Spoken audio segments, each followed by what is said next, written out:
What's up, guys? Welcome to your rapid fire recap for today in esports. We had a wild weekend and we're bringing you the biggest headlines and the biggest upsets from over the weekend. COD is already rewriting history, so let's jump in. The COD League Championship has redefined the term underdog this weekend, seeing teams like Atlanta FaZe and LA Thieves get early departures from their major event. But it would also see teams like Optic Texas, who has a great roster, but teams like Boston Breach as well, who were dark horses for this tournament. They went all the way to the winners finals. You would also see teams like Vancouver Surge, who would make a great lower bracket run, beating teams like Ultra and Miami Heretics, and they would face off against Optic Texas in the grand final.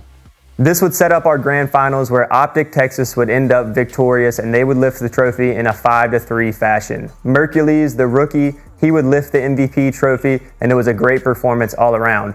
They are now back-to-back Call of Duty champions. This is the first time this has ever been done in Call of Duty, so congratulations to them. But they weren't the only ones trailblazing this weekend. Call of Duty as a whole, the esport, has a new record for its peak viewership, so great to see the esport thriving, especially in the weekend of champs. Great event.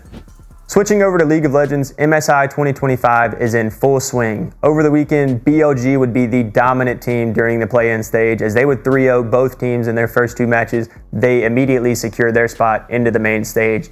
G2 Esports, however, would have some interesting matches, and they would face off against GAM Esports in the final match of the weekend to decide who would be the team to join BLG in the main stage.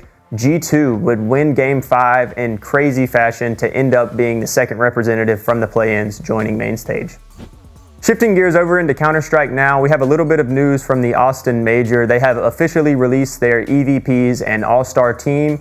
Rounding out this team, we have 3 members from Vitality. That will be Apex, Rops, and Zywoo. And then to finish out the team, we have Spirit's Donk and Furia's Yuri as well. The Austin Major, Zywoo saw MVP. This is his 7th MVP in a row, so just showing Vitality's dominance over CS through this early start of the year. For more details, you can head over to HLTV to get all that information.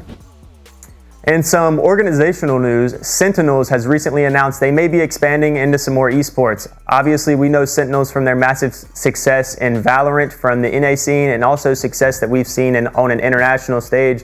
They have now announced that they might dabble into Counter-Strike. By the year of 2026 or 2027, they would like to have a team. They've also mentioned that they could possibly be interested in a guest spot for League of Legends, but we'll have to stay tuned. Hopefully they can bring some championships home to NA and some other esports. And that's all we had today from your rapid fire update for today in esports. From major swings in Call of Duty to major organizational shifts in other esports, make sure to always stay up to date with your latest competitive gaming news with us. Thanks for watching.